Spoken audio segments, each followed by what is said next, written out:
Hey, it's me, Bob33, and welcome to my playthrough of Yooka-Laylee, the pre-alpha edition.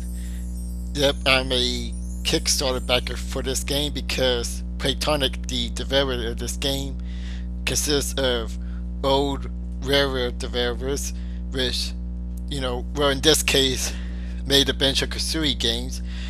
Yooka-Laylee is the spiritual successor of that game, and I'm not sure if you can tell, but this is pre-recorded footage that I recorded yesterday, mainly because this demo is only available on Steam, and well, only have two USB cables, so I couldn't find.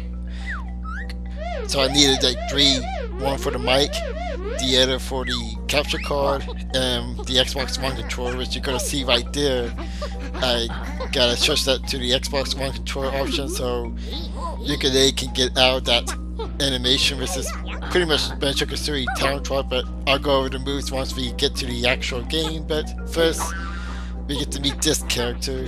I was testing out the controls there, and if you listen carefully, you may hear some JetForce Gemini's sound effects. At least that's what it sounds like to me, but that's probably a coincidence.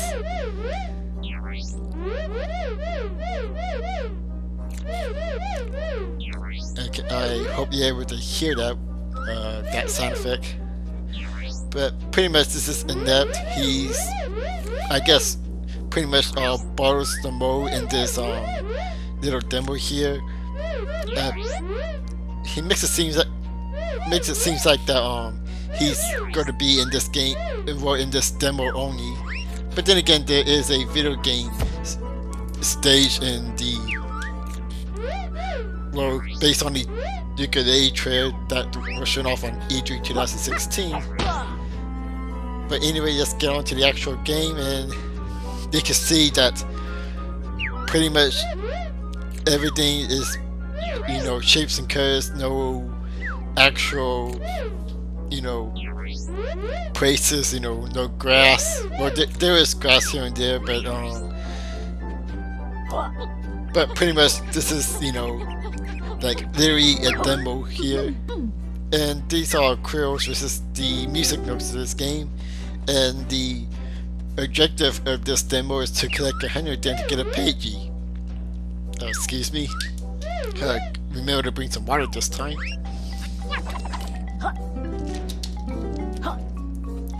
I'm not going to be showing off every quill that I collected. Mainly because sometimes I go backtracking here and there, so I cut most of that off. But for the most part, you get to see everything that Yooka-Laylee can do and explore. And this right there is pretty much the spring jump. Banjo-Kazooie has something similar to that, which is only activated if they stand on the green platform, but in Yooka-Laylee you can do that pretty much any time. And this is one of the demonstrations with camera controls, well, automatic camera controls. See, you're now in a top-down position, and pretty much you gotta solve these easy puzzles over here. I like the game curves, it's pretty colorful. Dare I say maybe too colorful, at least on my computer screen. But when I put this up on my TV screen using HDMI cables, it looks pretty fine. It's like, I can't wait to play this on a Wii U. It's gonna be awesome. You'll find this guy here and there for funny crux, funny conversations. Like, I'm not sure why crux was the first thing that popped into my mind, but whatever. Unfortunately, Yooka-Laylee themselves do not speak, which is a missed opportunity. Even though this demo will have nothing to do with the actual story of the game, at least I don't think so.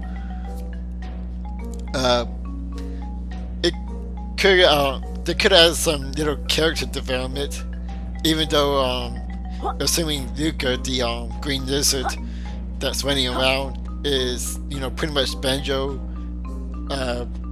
personality-wise and moveset-wise for the most part. And the bat that's on Yooka's back, pretty much Nikasuri being sarcastic and wisecracking.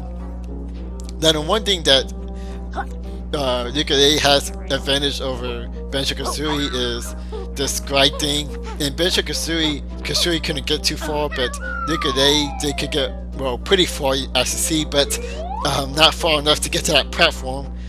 Don't worry, don't lose any life, or we start from the beginning, so everything you collected from there is pretty much stay the same, so you can make plenty of mistakes all you want. You don't have any health. And speaking of which, this rolling thing that Yooka-Laylee is doing right now is pretty much the equivalent of Banjo-Kazooie Talon Trot. I guess Banjo-Kazooie is technically better than Yooka-Laylee, mainly because of the controls. Like, Yooka-Laylee, when you want to make a turn or turn around,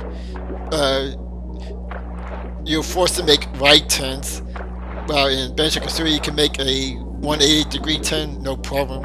And semi-controls is something I'm going to need to get used to. It's nothing similar to Banjo-Kazooie.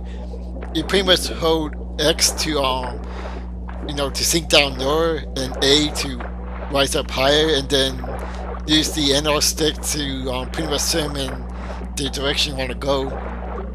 I mean, it sounds confusing at first, especially when you're expecting it to be similar to Banjo-Kazooie, but it actually handles pretty well.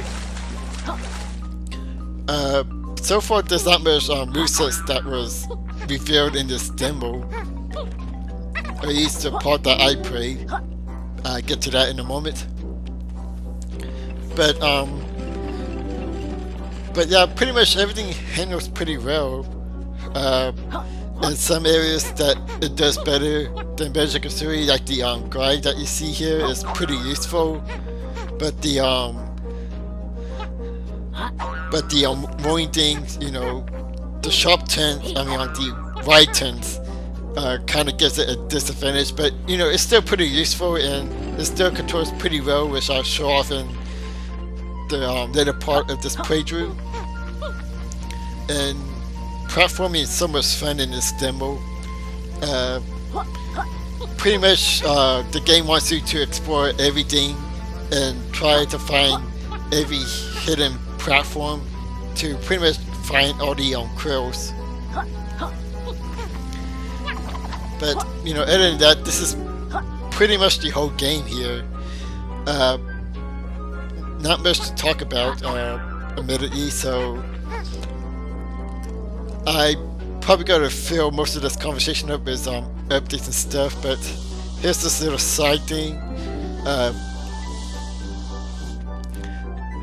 Yeah, that's pretty much self-explanatory, but you can also climb up to here. Like, I'm pretty sure this is one of the first things we saw. Well, not the exact same thing, but pretty much the same textures that we saw in the trailer.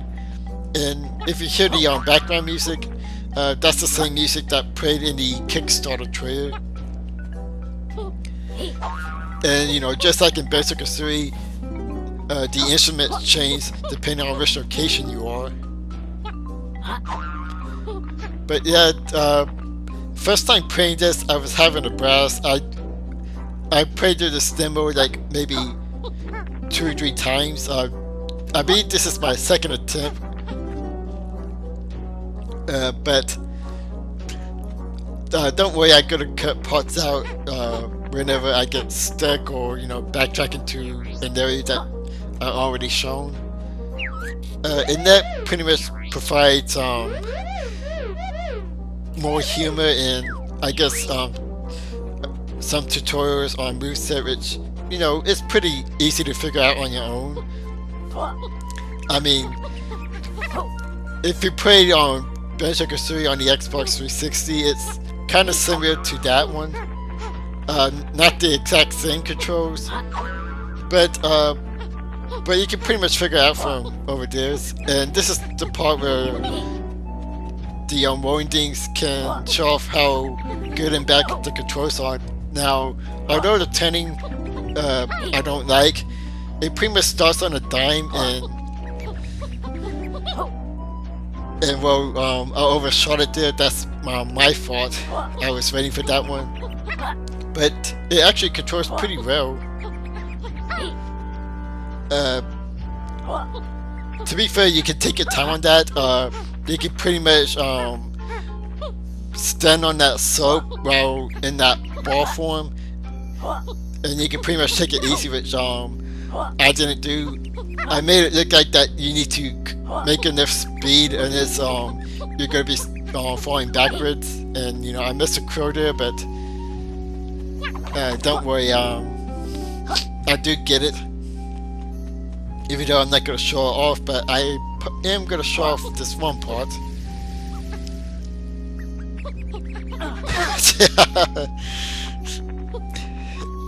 Yeah, with that being said, even though the controls are pretty fine, it can be a bit sensitive at times. But I do like to show off that fine animation. And you can see that right there, get you some great distance. Sorry. Like, where's my water bottle? And we get a ball pushing puzzle.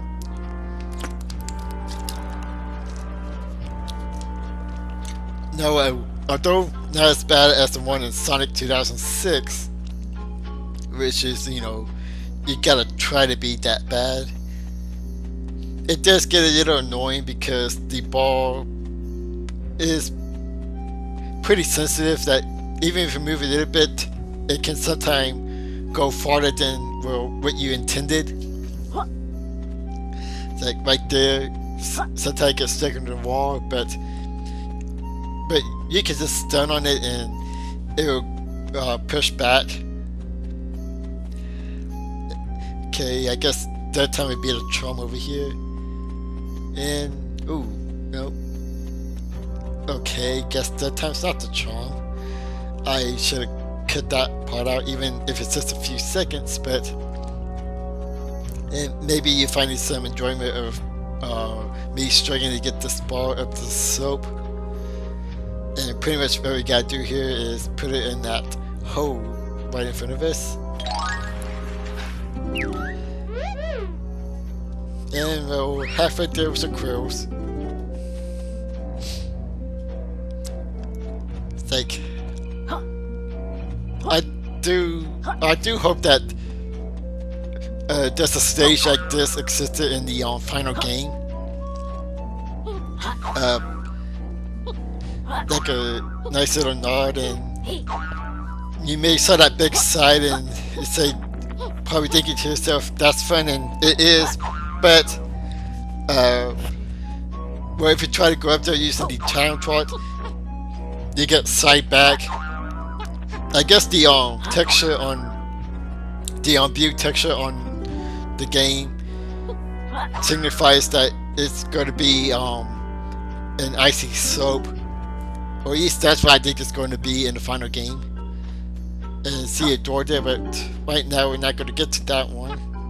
Going to collect some more krills. But yeah, I did decide to jump cut and get to that door right there. And let's see. Well, I don't think we... Oh no, we do get to meet the ginger of the game. The Ghost Riders. And well, they're more annoying to catch than the Gingers, as you can see here. But they can be caught. And they also got the rhyming thing from Gruntilda, I see. Or at least that ghost. There's only one in this demo. It'd be interesting to you know, see what the others are like. If you know they're the exact same as that one. Talking wise, or you know, if that's the only one that rhymes. But you know, I guess we gotta wait till 2017. If there's gonna be an NX version of the game, I do want to get that one, even though I got go to get the Wii U version. Even though the real reason that as you can see there, I hate those boxes and their retarded cousin, the barrels. But that box I like. That's a cool box, I suppose.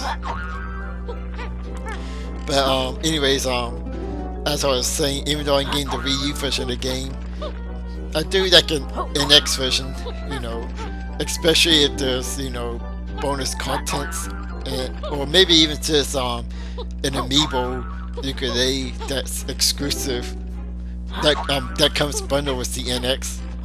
Even though I don't collect amiibos myself, I would actually like that amiibo. Well, we haven't made it to the very top yet, as you going to see here. It's like he really hates anything organic. Would that be considered racist? It's like, and that's like, I don't like those organic people.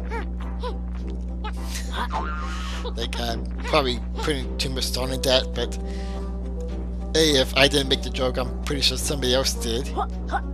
Actually, that's probably possible since this isn't the first one. There's like, you know, probably hundreds by now of people showing off this game. But as you can see here, there's platform hidden around the place, so they do want you to explore, which it's been a while since I played a game like that. Well, not counting the old games that, you know, I'm playing, especially Donkey Kong 64, which I need to get to that one. That's my next retrospective review, and that's gonna be an interesting one. I just got done with Jet Force Gemini, and you know, of course, I did a Banjo 3 retrospective. And of course, Banjo 2 is going to be on there, but you know, gotta take care of DK first. I'm doing those in chronological, not chronological order, I suppose that's right. And you know, these bumps right there, you think they bounce you up, bounce you off? Nope, they actually hurt you. Yep, see right there, almost got knocked back. And as you can see here, I missed the button, so pretty much I'm showing that part again. Well, okay, yeah, this part again now. Trying again. I thought that I would slide off and then on that green platform automatically, but I gotta jump off. And now I hit that button, and we're gonna find one of our first secrets in this game. I believe this is part of the DLC that I also got. I may be wrong on that. If there's more to this game that I don't know about, I definitely play it and, you know, show it off. But this little area is not necessary, but it's pretty much different floor textures that's, you know, most likely going to be in the final game. It's like, it makes me wonder if, you know, when the final game comes out, if the final game comes out, that if there's something that's going to be, you know, that was here in the demo but, you know, was cut in the final game, that, you know, we'll find out eventually. And, you know, jump cut out of that building to go underwater here. Pretty much just more crows, but I could have sworn I heard in that sound effects, the Jet Force Gemini ones, but I thought it'd be in the water. Well, even though he said, you know, earlier in the game that he can't swim in the water because he's a machine. But I could have sworn that I heard him and he might be in this area somehow. But pretty much I'm just, you know, showing off the mechanics here. In this part, I pretty much got used to swimming. It feels much better now that I got some practice. In hindsight, I probably should have cut this down a bit, but it still looks pretty nice, I suppose. Definitely looks better than Mighty Number 9. And this is only the demo. It's like, I mean, I was having so much fun with this game. Like, it brings back some old memories. It's like, I do explore all those places, but it's not because, it's not just because, you know, to find all the crows, but I was like, legitimately wanted to see, you know, oh, can I make it over here? Or, you know, is there something hidden over there? Because, Railroad knows how to make a good platform, I tell you what. It's just some of my inner Hank Hill there for a moment, but, you know, I really do believe that Railroad is the king of platformers, and I'm pretty sure this game will prove otherwise. And see the soap there, I guessing that's gonna be like an ice soap in the final game. I mean, I'm pretty sure it's not gonna be the same design. And you see here that they do want you to jump on, you know, objects to get to higher places, so you see, you know, whoever knows what they're doing. Then, okay, I died a fall to my death right there, but luckily that's a platform. And the wind that you saw earlier increases speed, which is something that Sonic Boom should have, you know, done. I've just shown off how fast it can go. And pretty much this part is finding more feathers, pressing buttons. This game obviously is more fun to play than to commentate over. That's one of the reasons why I want to do commentary while doing the recording, so it feels more natural. Because even though I don't think I think pre-recorded commentary, pre-recorded game footage, my bad, does give you some advantage by, you know, cutting out all the stuff that for the most part be useless, and now those balls actually hurt you, as you saw there. But anyways, I think the commentary while recording the gameplay just feels more natural to me. I mean, not that when I say not able to do this, I mean, like, you know, actually do it. I'm not sure if I do a good job of it, but yeah, I can still provide some commentary over this. But yeah, there's another secret over here that's, you know, not necessary to find out the crows, but it's more of a sneak preview of what's to come in the final game, pretty much. Now, what you're supposed to do there is drop down in a hole, and I'll try that, but well, you're gonna see in a moment. It's like, yeah, I missed, and unfortunately I gotta try that. No, good thing for you, I actually cut to the part where I get it this time, but it took me like about almost 2 minutes to get to that door.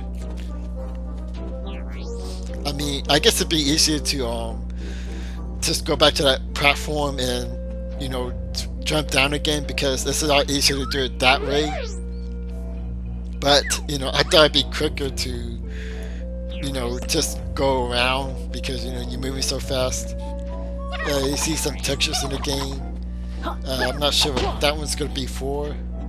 That one looks like a transformation texture, and they are going to be transformation in this game. I wish they would have shown one of them off in the demo. Let's see.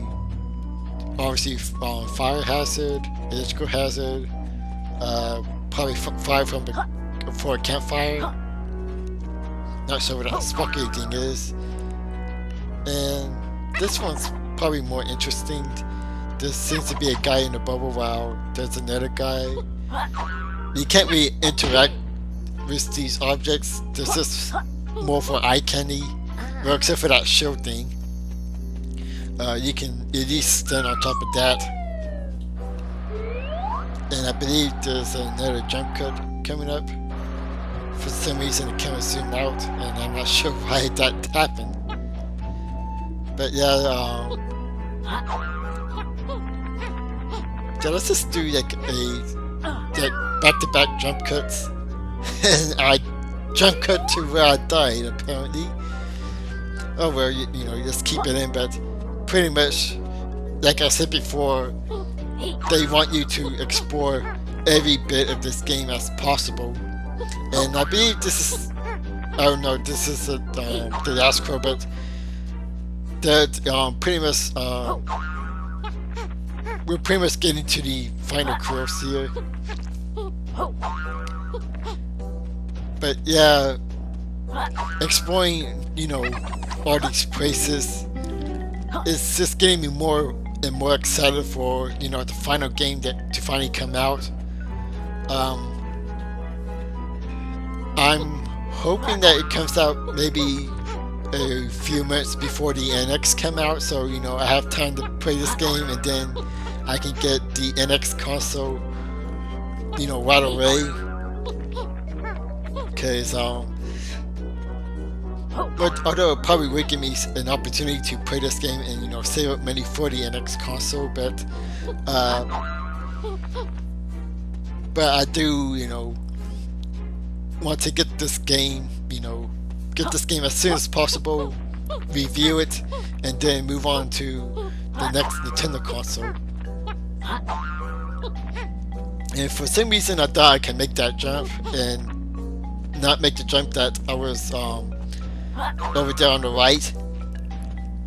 I don't know, like I guess my old school gamer instinct was trying to kick in, thinking there must be something, you know, hidden over there, but I was wrong this time. But we are getting to our last crows over here to get our first and only Pidgey in this demo. Like, I like to do the spring jump a lot, even though you can probably get to these platforms a regular double jump, but I like to do the spring jump just in case. And that's the final one. I don't like that inept voice, it's too annoying. I mean, not that I shouldn't be complaining about voices, but still, they could have toned it down on the robotic sound effect. But we're pretty much getting near the end of this video. They do show off one secret button that for some reason I wasn't able to find. I'm not sure if it's because the button that I found earlier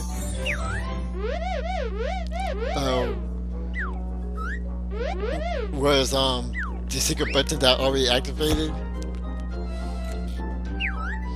But if I ever find that button, I will definitely press it and, you know, show off more. But there's one more thing I want to show off, and this video is already getting near half an hour, so maybe it's a good thing to cut it right there. But we get to see some of the enemies of this game, which you saw in the trailer of Yooka-Laylee E3 2016, and I believe also in the Kickstarter trailer. But pretty much, I guess these would be the Goombas of the game. They're pretty easy to beat. I decided to do some exploring here a bit, but there's not really much to explore except for inside that door. I'm surprised they didn't hide any crows over here. But what else? But I guess since we're near the end of this video, thank you for watching. I hope you enjoyed what you saw, and final thoughts is that I really love the demo. I'm really excited for the final game that's visiting to come out, and I recommend that you keep an eye on this game. I was gonna say that you should buy this game, but which I'm pretty sure it's gonna be a great game, but I'm gonna wait to play the game first before I make any final judgment. And pretty much this room shows off the different animation these enemy makes. But yeah, this is pretty much the end of this demo. Like, comment, and subscribe, and I hope you still tune in for more. And if you like more river related videos, I did a Let's Play of Banjo-Kazooie, although that's incomplete currently. And also I'm doing river retrospective of them, so feel free to check them out. And right now, beating up these enemies over there. One of them had a hat. I believe I killed him already. He takes 2 hits, but other than that's pretty much the whole game. This is me, Bubba 3, and I catch you guys later.